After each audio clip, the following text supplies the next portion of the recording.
নমস্কাৰ, তোমালোকৰ কাৰণে বহুতেই ভাল খবৰ আহিছে। পুনৰ তোমালোকৰ নিউ ভেকেঞ্চি আহিছে, প্ৰায় 1200 প্লাছ ভেকেঞ্চি আহিছে। ক'ৰ পৰা আহিছে, কেনেকৈ এপ্লাই কৰিব লাগিব, এডুকেশ্যন কিমান লাগিব, বয়স কিমান হ'ব লাগিব, সবিশেষ জনাই আছোঁ। তোমালোকে গুৰুত্ব সহকাৰে চোৱা।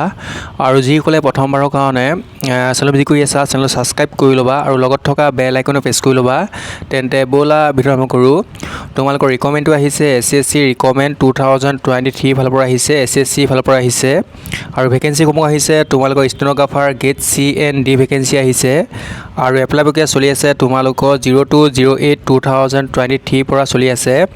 আৰু তোমালোকৰ এই ভেকেঞ্চিসমূহৰ অন্তিম তাৰিখ দিয়া হৈছে তোমালোকৰ লাষ্ট ডেট 23/08/2023, 23/8/2023 লাষ্ট ডেট। আৰু তোমালোকৰ এই ভেকেঞ্চিসমূহৰ এক্সাম ডেট দিয়া হৈছে তোমালোকৰ যেনেকৈ অক্টোবৰ 2023, অক্টোবৰ মাহতে তোমালোকৰ এক্সামটো চলিব। আৰু এজ লিমিটটো বিচাৰিছে তোমালোকৰ 18 to 30, 18ৰ পৰা তোমালোকৰ বয়সটো 30ৰ ভিতৰত হ'ব লাগিব। লগতে বয়সটো ধৰি দিয়া হ'ব যিসকল SC ST আছা তোমালোকক 5 বছৰ ৰেহাই দিয়া হ'ব। আৰু যিসকল OBC আছা তোমালোকক 3 বছৰ ৰেহাই দিয়া হ'ব।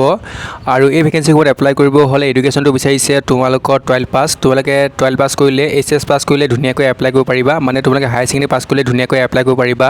ল'ৰা ছোৱালী সকলোৱে এপ্লাই কৰিব পাৰিবা। আৰু ভেকেঞ্চি আহিছে তোমালোকৰ 1207টা ভেকেঞ্চি মুকলি হৈছে। আৰু এপ্লাই কৰিব হ'লে যিসকলে প্ৰথমবাৰৰ কাৰণে এপ্লাই কৰিব গৈ আছা তোমালোকে প্ৰথমে ৰেজিষ্টাৰ কৰিব লাগিব। ৰেজিষ্টাৰ কৰাৰ পিছত তোমালোকে লগইন কৰি এপ্লাই কৰিব লাগিব। আৰু তলত ডেছক্ৰিপশ্যনত তোমালোকৰ এগ্ৰেছমেণ্ট কপি দিয়া হৈছে, লগতে এপ্লাই কৰা লিংক দিয়া হৈছে। তোমালোকে ধুনীয়াকৈ চেক আউট কৰি ধুনীয়াকৈ এপ্লাইটো কৰি ল'বা। ভিডিঅ'টো ইমানখিনি আছিল, ধন্যবাদ।